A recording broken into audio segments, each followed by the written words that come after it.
आज मैं आपको बताने जा रही हूँ समांतर धारावाही चालकों के बीच बल तथा एम्पियर की परिभाषा। ये बहुत इम्पोर्टेंट है और हर दूसरे साल बोर्ड उत्तराखंड बोर्ड में पूछा जाता है, मोस्ट इम्पोर्टेंट है। ठीक है, धारावाही चालकों के बीच बल तथा एम्पियर की परिभाषा। अब इसे स्टार्ट करने से पहले कुछ बेसिक कॉन्सेप्ट आपके क्लियर होने चाहिए। जैसे आपको पता है, हमने शुरू में क्या पढ़ा है, ऑरल स्टेट ने अपने प्रयोग के द्वारा सिद्ध किया कि जब किसी चालक में धारा बहती है तो उसके चारों ओर एक चुंबकीय क्षेत्र उत्पन्न हो जाता है। जब किसी चालक में धारा बहती है तो उसके चारों ओर एक चुंबकीय क्षेत्र उत्पन्न हो जाता है। अब इस चुंबकीय क्षेत्र की तीव्रता कितनी होगी? माना हम जो धारावाही चालक है उससे r दूरी पर चुंबकीय क्षेत्र की तीव्रता निकालें तो इसके लिए सूत्र होता है B = μ0 अपॉन 2 पाई I/r। यानी कि ये दो चीजों पर निर्भर करता है, एक तो धारावाही चालक में धारा कितनी बह रही है और दूसरा उसके चालक से जिस बिंदु पर हम चुंबकीय क्षेत्र की तीव्रता ज्ञात कर रहे हैं उसकी तार से दूरी कितनी है। ठीक है ना। दूसरा, यदि किसी एक समान चुंबकीय क्षेत्र में हम किसी चालक तार को रखते हैं तो उस पे क्या लगता है? एक बल लगता है। माना ये L लंबाई का एक चालक तार है, ठीक है, और यह चुंबकीय क्षेत्र से एक समान चुंबकीय क्षेत्र से थीटा कोण बनाता है और इसमें बहने वाली धारा I है। ठीक है ना। माना AB एक चालक तार है, इसकी लंबाई L है, इसमें I धारा बह रही है, यहाँ एक समान चुंबकीय क्षेत्र B से थीटा कोण बना रहा है, तो ये एक बल का अनुभव करता है। और वह बल कितना होता है? F = I B L sin theta, जहाँ थीटा चुंबकीय क्षेत्र वह चालक के बीच बनने वाला कोण है। ठीक है ना। ये हो गया। अब तीसरी चीज, यदि दो समांतर चालक एक दूसरे की कुछ दूरी पर रखे हैं, अगर इनमें धारा एक ही दिशा में बह रही है, I1 और I2 एक ही दिशा में बह रही है, तो इनके बीच आकर्षण का बल लगेगा। और यदि ये विपरीत दिशा में बह रही है, ये प्रयोगों द्वारा देखा गया है, तो इनके बीच प्रतिकर्षण का बल लगेगा। तो समांतर धारावाही चालकों के बीच बल ज्ञात करने के लिए हमें ये बेसिक कॉन्सेप्ट क्लियर होना चाहिए। पहला, भाई पहले तक तो क्या होता था कि चुंबकीय क्षेत्र को और विद्युत क्षेत्र को बिल्कुल अलग माना जाता था, लेकिन ऑरल स्टेट ने अपने प्रयोग के आधार पर बताया कि यदि किसी चालक में धारा प्रवाहित हो रही है तो उसके चारों ओर चुंबकीय क्षेत्र उत्पन्न हो जाता है। और इस चुंबकीय क्षेत्र का मान हमने प्रयोगों के आधार पर क्या निकाला? B = μ0 अपॉन 2 पाई I/r। दूसरा, यदि एक समान चुंबकीय क्षेत्र में कोई चालक तार रखा हुआ है तो यह चालक तार एक बल का अनुभव करता है, और वह बल किस पे निर्भर करता है? यह निर्भर करता है चालक तार में बहने वाली धारा, चालक तार की लंबाई, जिस चुंबकीय क्षेत्र में रखा है उसकी तीव्रता, और चालक तार तथा चुंबकीय क्षेत्र की तीव्रता के बीच बनने वाले कोण पर। तो F = IBL sin थीटा। और एक बात और प्रयोगों से स्पष्ट हुई है कि यदि समांतर धारावाही चालकों में धारा एक ही दिशा में बह रही है तो उनके बीच आकर्षण का बल लगता है, और अगर विपरीत दिशा में बह रही है तो उनके बीच प्रतिकर्षण का बल लगता है। अब हम मेन टॉपिक पर आते हैं।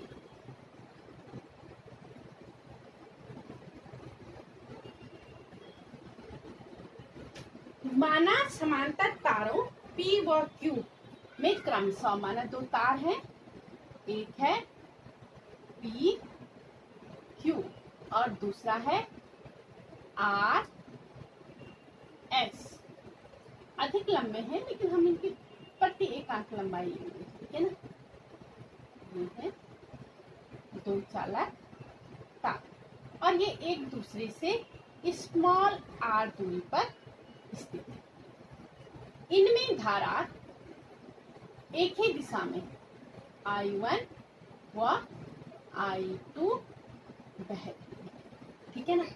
अब PQ के कारण, ठीक है ना, धारावाही चालक दोनों में धारा बह रही है, ठीक है ना। अब धारावाही चालक PQ के कारण दूसरे तार के किसी बिंदु पर वह चुंबकीय क्षेत्र की तीव्रता, तो आप लिखेंगे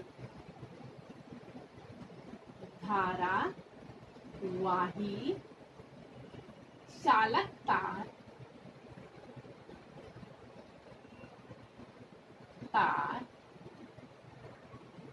धारावाही चालक तार PQ के कारण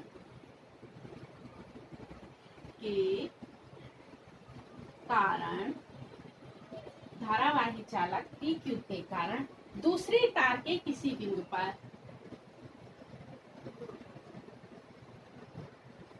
तार के किसी बिंदु पर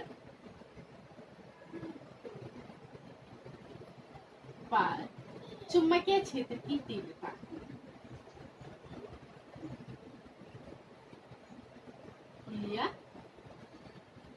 क्षेत्र की तीव्रता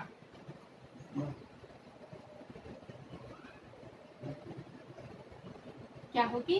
B equal to μ0 upon 2 pi V1। पहले चालक तार से ले रहे हैं हम, I1 हमने इसमें धारा ली है, I1 और दूरी क्या, R दूरी पर निकाल। ये हो गया आपका समीकरण नंबर 1, ठीक है। अब चुंबकीय क्षेत्र के कारण दूसरे चालक पर क्या लगेगा? एक बल लगेगा, है ना। माना हमने छोटा सा धाराखंड ले लिया डेल L, और इस पर माना यहाँ से यहाँ तक है ये धाराखंड, और इस पर I1 के कारण एक बल लगेगा। अब बल तो लगेगा, लेकिन दिशा, इसमें हमें चालक तार और चुंबकीय क्षेत्र के बीच की दिशा भी निकालनी है, ठीक है ना। चालक तार और चुंबकीय क्षेत्र के बीच की दिशा, तो ये हम दो चीजों से निकाल सकते हैं। एक तो मैक्सवेल के दाएं हाथ के नियम के अनुसार। वो क्या, दाएं हाथ के नियम से मैक्सवेल क्या बताते हैं कि यदि हम अपने अंगूठे को धारा की दिशा में रखें तो जो हमारी उंगलियां हैं ये क्या बताती हैं? चुंबकीय क्षेत्र की दिशा को बताती हैं। यानी कि जो ये चालक तार है ये तो ऐसे है, धारा यूं बह रही है, धारा और चुंबकीय क्षेत्र के बीच कितने का कोण बन रहा है? 90 अंश का, ठीक है ना। दूसरा हम हथेली के नियम से भी निकाल सकते हैं, दाएं हाथ की हथेली के नियम से। इसमें भी क्या है कि यदि आप अंगूठे को धारा की दिशा में, तो ये चुंबकीय क्षेत्र की दिशा को प्रदर्शित करेगा और इस पर बल इसके लंबवत लगेगा। तो चुंबकीय क्षेत्र और धारा, भाई ये चालक है और इसका चुंबकीय क्षेत्र, इसके बीच कोण कितना बन रहा है? 90 अंश। यहाँ भी देखेंगे तो आप देख रहे हैं 90 अंश, इसमें भी देखेंगे तो कितना बन रहा है? 90 अंश। तो हम लिखेंगे इस चुंबकीय क्षेत्र के कारण दूसरे चालक के प्रत्येक धाराखंड पर कार्य करने वाला बल।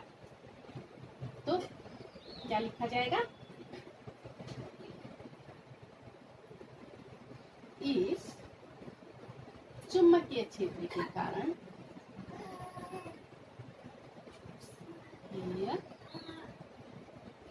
क्षेत्र के कारण दूसरे चालक पर लगने वाला बल, दूसरे चालक के डेल L लंबाई पर लगने वाला बल, चालक की डेल L लंबाई पर लगने वाला बल क्या हो जाएगा? F डेल F, क्योंकि हम छोटे से धाराखंड पर ले गए डेल L पर। Del F equal to I B L del L sine theta. अब देखो इसमें दूसरे चालक में धारा कितनी बह रही है, आई, तो यहाँ पे क्या आ जाएगा, आई। अब आप एक चीज देखिए, इसमें डेल एल है, भाई थीटा है, तो थीटा बराबर मैंने अभी बताया कि जो धारावाही चालक है उसके और चुंबकीय क्षेत्र के बीच थीटा बराबर कितना है, थीटा बराबर 90 अंश, ठीक है ना। और समीकरण 1 से देखो किसके चुंबकीय क्षेत्र किसके कारण उत्पन्न हुआ, I1 धारा के कारण, तो यहाँ पे चुंबकीय क्षेत्र की तीव्रता क्या होगी, V1। अब समीकरण 1 से V1 का मान रखने पर, समीकरण 1 से V1 का मान रखने पर क्या हो जाएगा, डेल एफ बराबर I2 V1 की जगह क्या है, mu 0 upon 2 pi I1 upon R into del L, और साइन 90 का मान कितना होगा, 1। आप इसमें लिख सकते हैं साइन 90, साइन 90 बराबर हो जाएगा mu 0 upon 2 pi I1 I2 upon R into del L, sine 90 का मान कितना हो जाएगा, 1 डेल एफ। अब पूरे तार के कारण लगने वाला बल, या फिर एल लंबाई के तार के कारण लगने वाला बल, आप क्या लिखेंगे, कंप्लीट तार के कारण लगने वाला बल।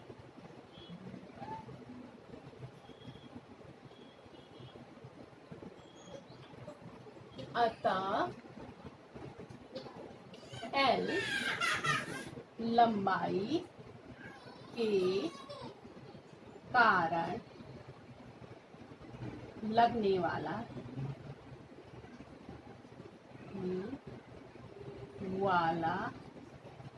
बल क्या हो जाएगा, एफ।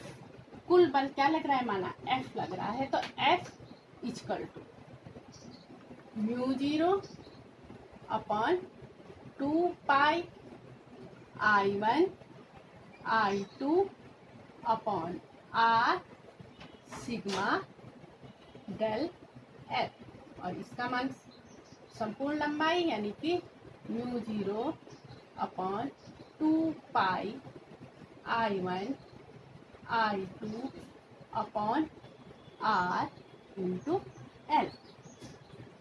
अब हमें निकालना है प्रति एकांक, इसलिए तार की प्रति एकांक लंबाई पर कार्य करने वाला बल।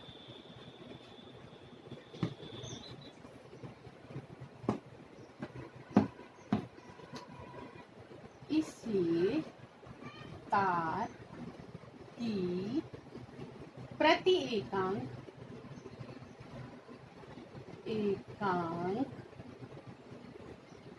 लंबाई पर कार्य करने वाला बल,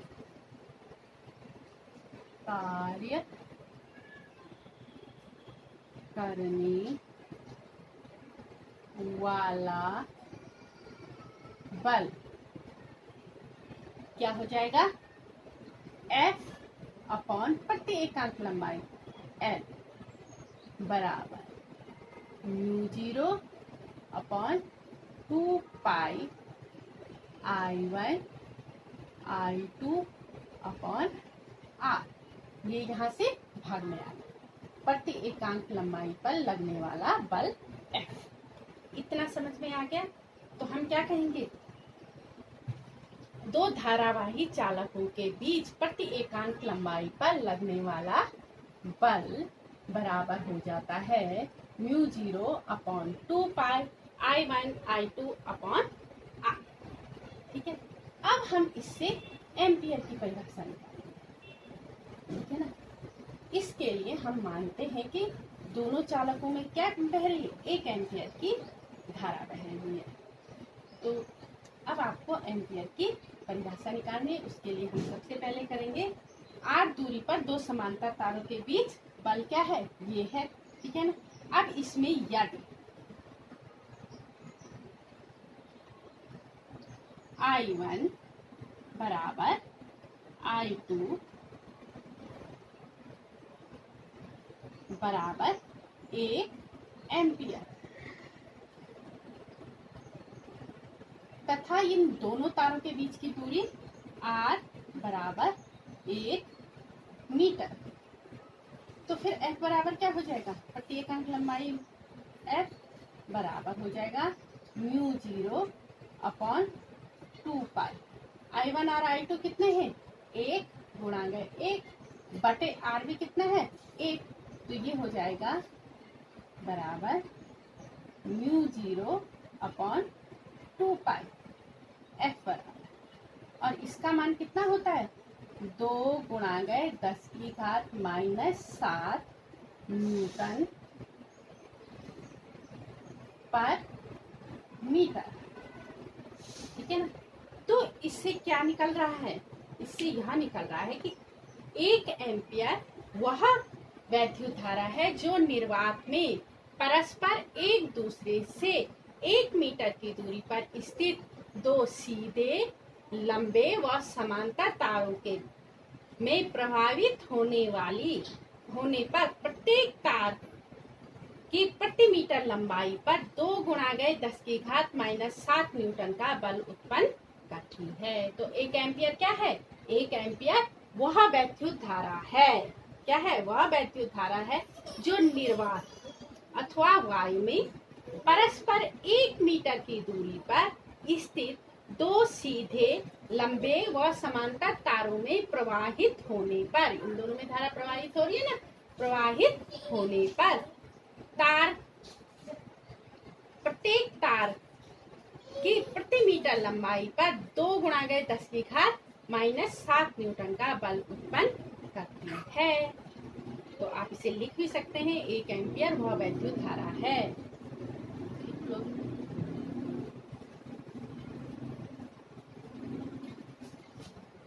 क्या आ जाएगा लास्ट में, 1 एम्पियर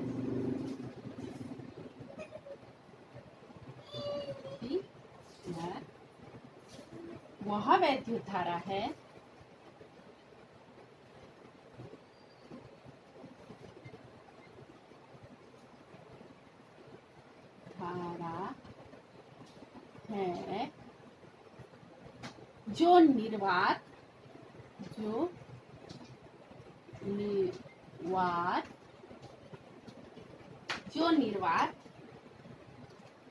जो निर्वात में परस्पर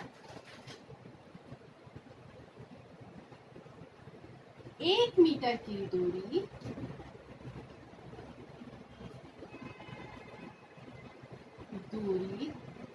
पर स्थित 2 कैसे है ये, सीधे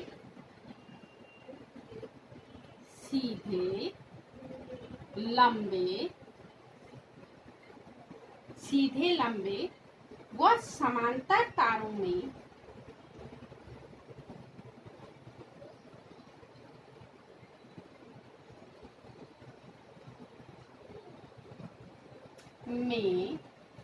प्रवाहित होने पर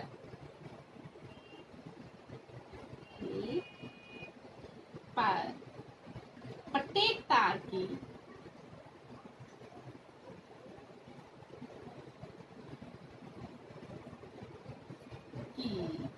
प्रति मीटर लंबाई पर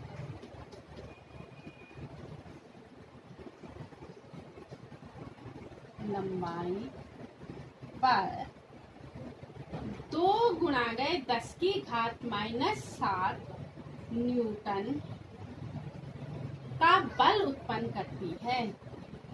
का बल उत्पन्न करती है। तो ये एम्पियर की परिभाषा बहुत बार पूछी जाती है। क्या है एम्पियर की परिभाषा? एम्पियर वह वैद्युत धारा है जो निर्वात या फिर वायु